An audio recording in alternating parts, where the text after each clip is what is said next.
Eu traí minha esposa porque achei que ela havia me traído. Agora meu casamento acabou por causa das minhas inseguranças. Eu sempre soube que tinha dado sorte demais. Desde o dia em que conheci a Bianca, ficou claro que ela era muito mais do que eu jamais imaginei ter ao meu lado. Linda, inteligente, engraçada. Tinha aquele jeito de iluminar qualquer lugar em que entrava, de conversar com qualquer pessoa sem esforço, como se tivesse nascido sabendo exatamente o que dizer.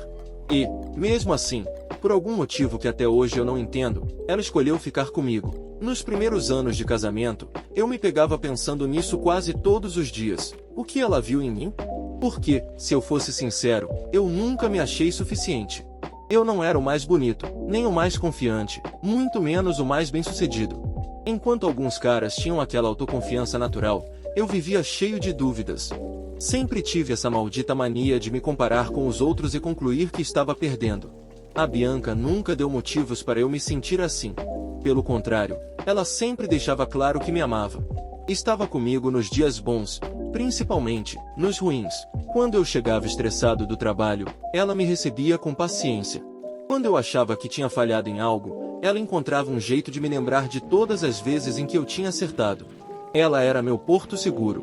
Mas a insegurança, essa voz insuportável dentro de mim, não calava nunca. Era como um sussurro constante: ela merece alguém melhor, ela vai perceber isso, ela vai te deixar. Eu tentava sufocar esses pensamentos, fingir que não me afetavam, mas a verdade é que eles se infiltravam em tudo. Quando ela se arrumava para sair sozinha, eu me perguntava se não estava se arrumando para outro. Quando elogiava algum colega de trabalho, mesmo que de forma inocente, eu sentia um aperto no peito. Até os pequenos atrasos, coisa de minutos, já bastavam para acender a paranoia. E, claro, eu nunca admitia isso para ela. Eu sorria, fingia normalidade, guardava as dúvidas para mim. Não queria que ela soubesse que eu era tão fraco, tão pequeno diante das minhas próprias sombras. Aos olhos de todos, nós éramos o casal perfeito. E, em alguns momentos, eu também acreditava nisso. Quando viajávamos juntos, quando ficávamos até tarde conversando na cama, quando ela ria das minhas piadas ruins, era nesses momentos que eu pensava: talvez, só talvez, eu realmente mereça essa mulher. Mas a insegurança sempre voltava. Sempre. Como uma praga que não se pode erradicar. Uma vez, lembro de estar em uma festa de família. Bianca estava no meio da sala, conversando animada com meus primos, meus tios, todos ao redor dela. Eu estava num canto, observando. Ela ria, gesticulava, todos pareciam hipnotizados. E eu, ali parado, me sentia invisível. Como se não passasse de um detalhe ao lado dela, como se fosse apenas o cara com quem ela tinha se casado por acaso. Eu a amava com tudo que tinha. Mas esse amor vinha acompanhado de um medo constante de perder. E, ironicamente, foi esse medo que começou a cavar o buraco que acabaria engolindo tudo. Naquele tempo, se alguém me perguntasse, eu diria que nosso casamento era sólido. Que tínhamos confiança um no outro, que éramos parceiros. Mas dentro da minha cabeça, a verdade era outra. Eu vivia à beira de um abismo, esperando o momento em que ela daria um passo em falso, ou pior, em que eu daria. E talvez, no fundo, eu já soubesse que esse dia estava se aproximando. Eu não sei exatamente quando a curiosidade virou desconfiança. Talvez sempre tivesse estado ali, apenas esperando o momento certo para se transformar em algo maior. Mas lembro perfeitamente da primeira vez em que pensei: e se ela tiver alguém?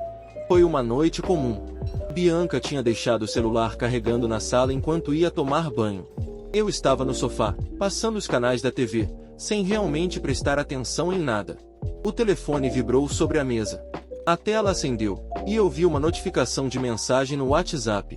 O nome era desconhecido para mim.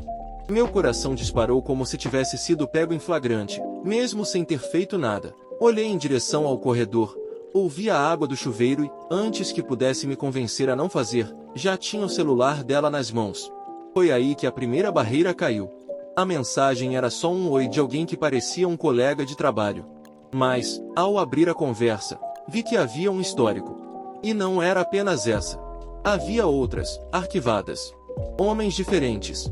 Todos com o mesmo padrão. Começavam puxando papo, muitas vezes elogiando, outras inventando desculpas para falar com ela.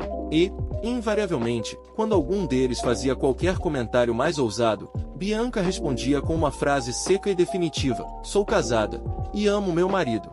Depois disso, bloqueava o contato e a conversa sumia nos arquivos. De início, era para eu ter sentido orgulho. Ela não dava margem, não alimentava nada. Era firme, clara.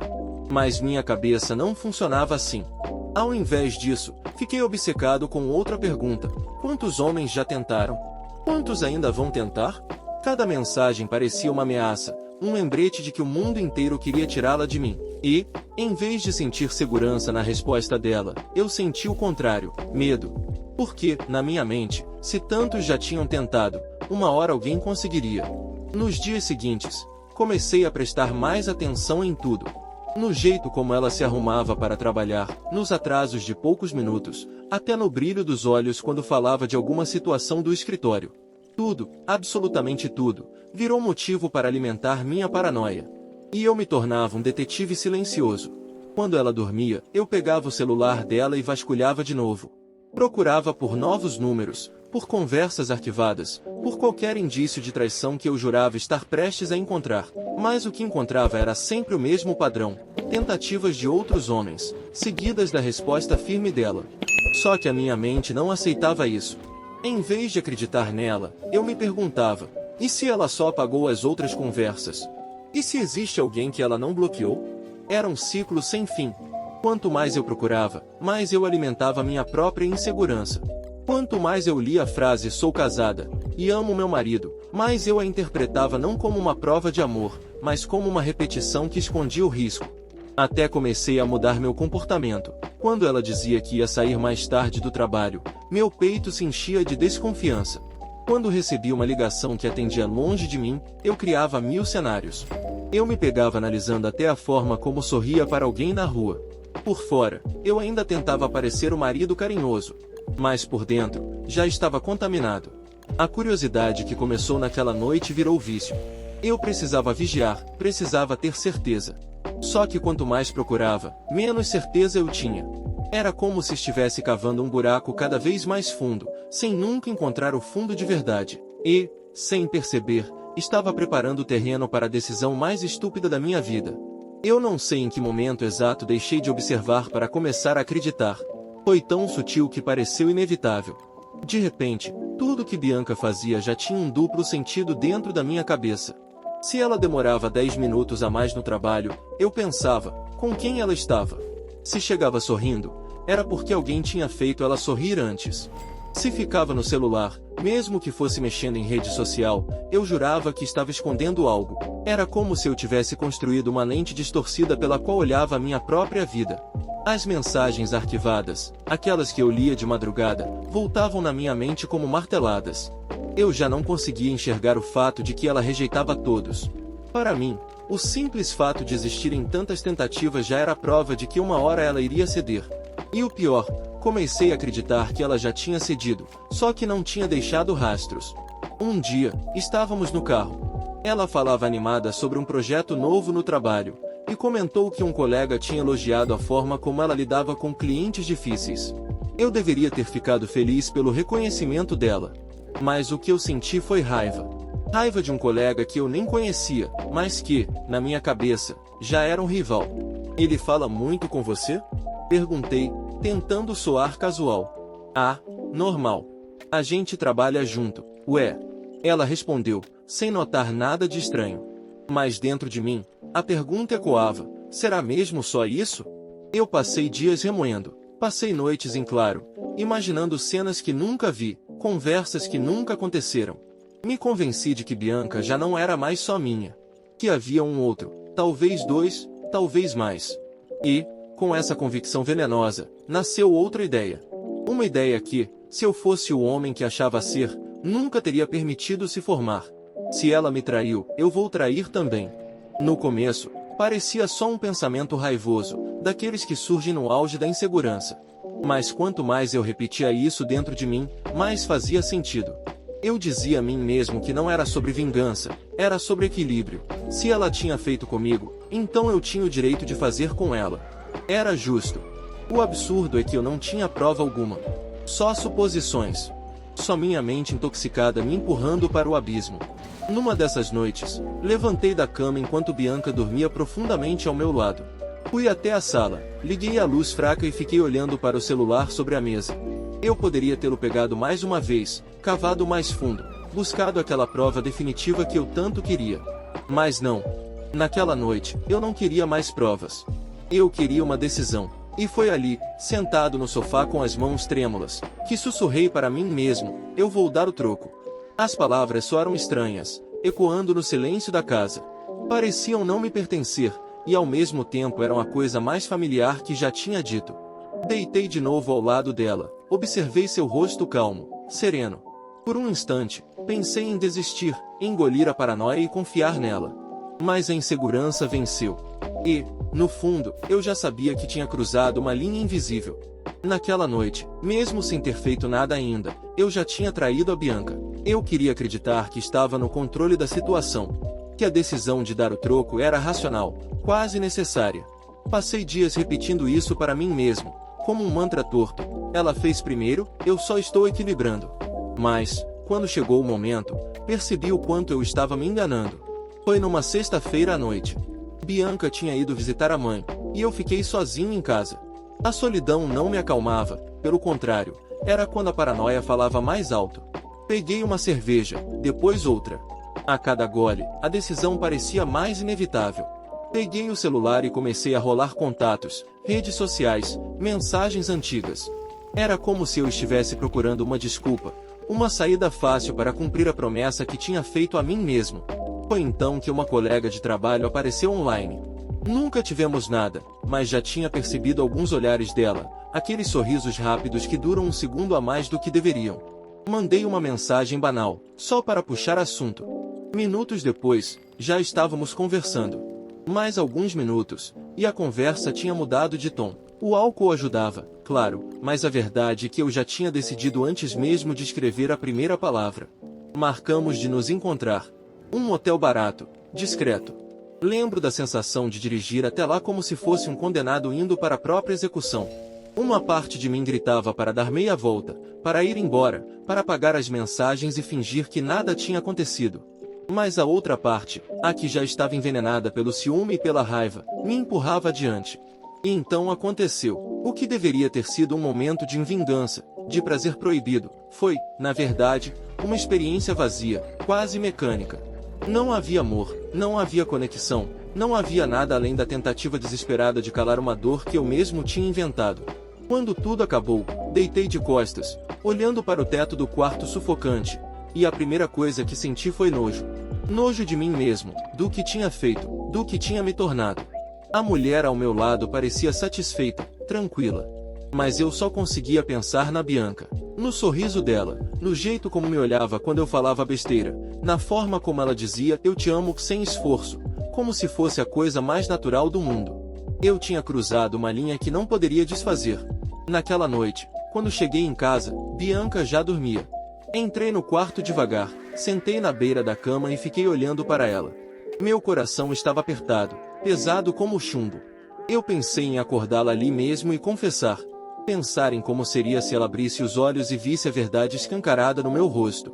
Mas não tive coragem. Deitei ao lado dela, tentando imitar a respiração calma de quem não carrega culpa, e fechei os olhos. Só que o sono não veio. No lugar dele, veio a consciência brutal de que eu tinha acabado de destruir o casamento perfeito com minhas próprias mãos. Os dias seguintes foram um inferno. Não o tipo de inferno barulhento, cheio de fogo e gritos. Era um inferno silencioso, onde cada detalhe da rotina parecia me esmagar. Eu acordava de manhã e a primeira coisa que via era a Bianca dormindo tranquila ao meu lado. Antes, essa imagem me enchia de paz. Agora, era como um soco no estômago. O contraste entre a serenidade dela e o caos dentro de mim me fazia querer sumir. Ela sorria para mim na cozinha, preparando café, e cada sorriso era uma acusação muda. Ela perguntava sobre meu dia no trabalho, com aquele interesse genuíno que sempre teve, e eu sentia vontade de chorar. Ela me abraçava do nada, só porque sim, e eu quase tremia. Tudo nela me lembrava que eu tinha traído a melhor pessoa que já existiu na minha vida.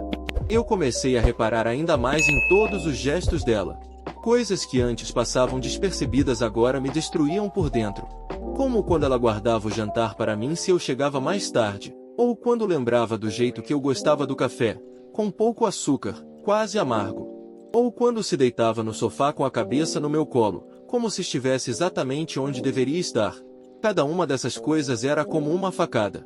E, no meio desse turbilhão, o que mais doía era lembrar que ela nunca me deu motivo para desconfiar.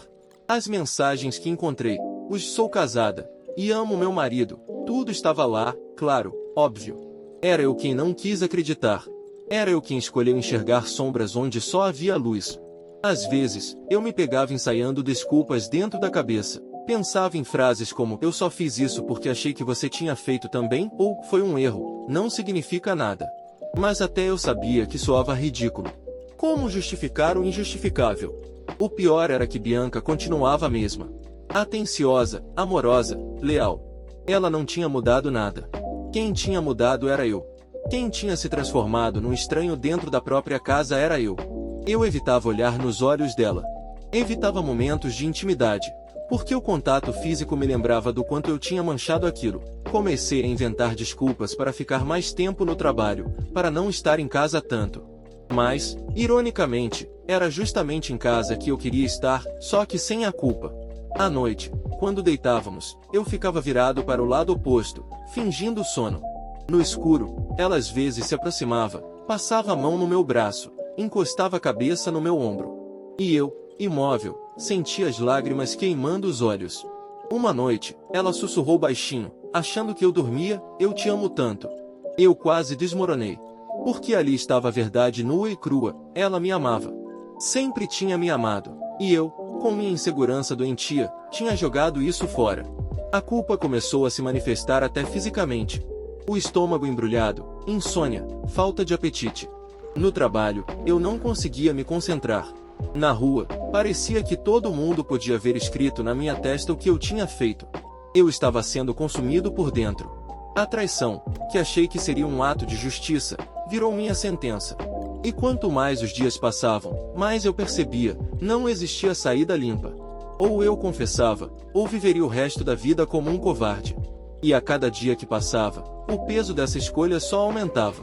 A culpa não me dava mais trégua. Já não eram apenas os momentos de carinho ou os olhares da Bianca que me atormentavam, era tudo. Cada objeto da casa, cada canto da sala, cada fotografia nossa pendurada na parede parecia sussurrar a mesma coisa: "Você destruiu isso". Eu evitava os espelhos. Sempre fui inseguro, mas agora, quando me encarava, via um traidor. Via um covarde que não teve coragem de acreditar na própria esposa. Foram dias assim, até que percebi que não dava mais para segurar. A confissão não seria um gesto de coragem, mas uma necessidade. Eu estava me afogando por dentro, e se não colocasse para fora, ia acabar me destruindo. Escolhi uma noite qualquer, dessas comuns, quando ela estava no sofá assistindo a uma série. Sentei ao lado dela, mas meu corpo tremia tanto que parecia que eu estava prestes a entrar numa guerra. Ela percebeu na hora. "O que foi?" perguntou, olhando para mim com aqueles olhos que sempre me viam melhor do que eu era. Por um instante, pensei em inventar uma desculpa, fingir que era só o estresse do trabalho. Mas não. Eu não podia mais viver atrás dessa mentira. Engoli em seco e disse: "Bianca, eu preciso te contar uma coisa." Ela se ajeitou no sofá, atenta, mas sem imaginar o que vinha pela frente. Eu fiz uma besteira.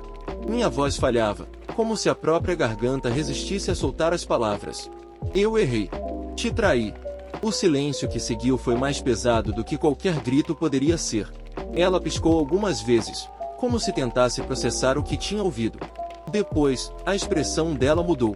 Primeiro incredulidade, depois um vazio que nunca tinha visto antes. "Você o quê?" A voz dela saiu baixa, mas firme. "Eu traí você." Repeti, quase engasgando. "Foi uma vez só, mas aconteceu."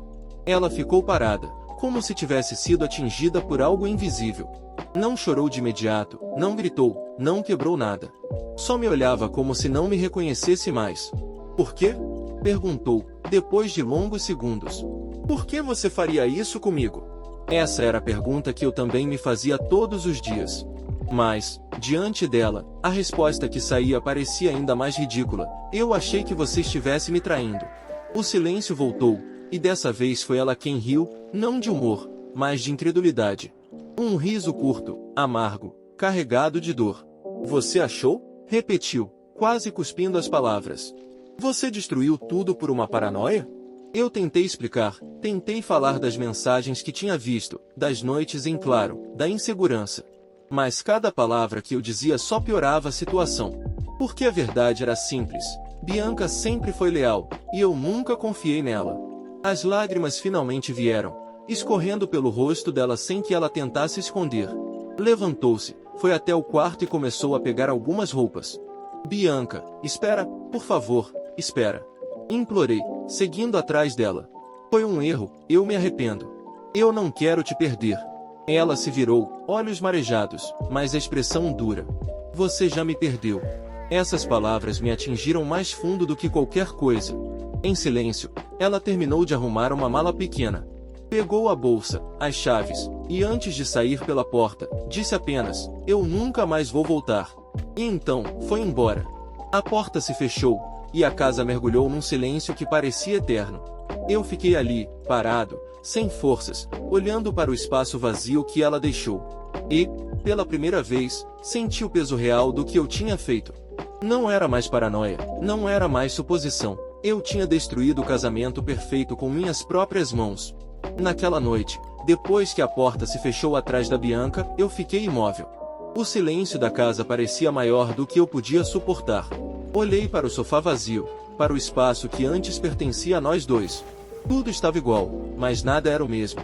Tentei me convencer de que ela só precisava de um tempo, que voltaria depois de esfriar a cabeça, que perceberia que ainda poderíamos consertar as coisas. Me agarrei a essa esperança como um náufrago se agarra a uma tábua de madeira. Nos primeiros dias, liguei para ela dezenas de vezes. Mensagens atrás de mensagens, pedidos de desculpa, promessas de mudança, declarações desesperadas. Algumas eram longas, explicando como tinha sido fraco, como estava arrependido, como a amava. Outras eram curtas, quase súplicas, me atende, por favor. Ela não respondeu nenhuma. Fui até a casa da mãe dela. Fiquei parado em frente ao portão, coração disparado, com medo de entrar e ao mesmo tempo incapaz de ir embora. Quando finalmente toquei a campainha, quem apareceu foi a própria Bianca. Estava diferente. Não no rosto, mas no olhar. Era um olhar frio, distante, como se eu já fosse só um estranho para ela. Bianca, por favor, eu preciso falar com você. Minha voz falhou, quase implorando. Não tem mais nada para falar. Respondeu firme, sem elevar o tom. Mas eu me arrependi. Eu não sei o que fazer sem você. Ela respirou fundo, fechou os olhos por um instante, como se buscasse forças para não ceder. Você devia ter pensado nisso antes de me trair. Quis me aproximar, segurar suas mãos, convencê-la de que podíamos superar. Mas ela deu um passo para trás, como se qualquer toque meu fosse repulsivo. Bianca, me dá uma chance, só uma. Ela balançou a cabeça. Não, eu não vou voltar. E então fechou o portão, sem mais uma palavra. Aquele som metálico ecoou na minha mente por dias. Foi o barulho da porta se fechando de verdade.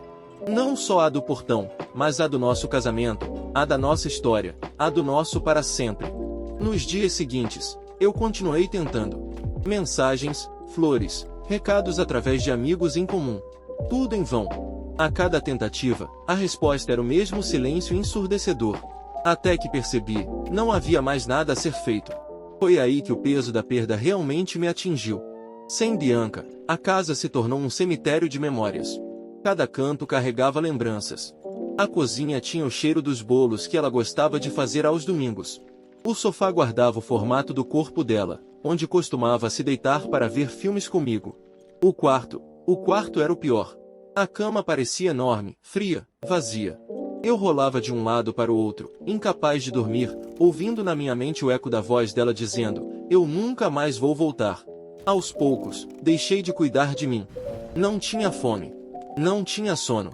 Faltava ao trabalho com desculpas esfarrapadas até que comecei a perder o controle. Me olhava no espelho e não reconhecia a pessoa diante de mim. Olheiras fundas, barba por fazer, olhar perdido. Passei a revisitar as fotos antigas. No celular, no computador, nos porta-retratos espalhados pela casa. Ficava horas olhando para nós dois sorrindo, como se tentar entender em que momento tudo tinha se quebrado. A resposta era sempre a mesma, eu quebrei. Cheguei a reler nossas conversas de anos atrás, aquelas mensagens bobas de madrugada, cheias de piadas internas e declarações de amor. Cada palavra era uma punhalada. Eu tinha tudo. Tinha uma mulher que me amava de verdade, que me escolheu quando podia ter escolhido qualquer outro. E eu destruí tudo por causa de uma insegurança mesquinha.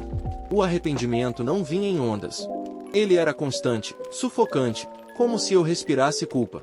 Às vezes, eu ainda sonhava com ela. Sonhava que voltava, que me perdoava, que recomeçávamos. Mas ao acordar, o silêncio da casa era uma lembrança cruel de que isso nunca aconteceria.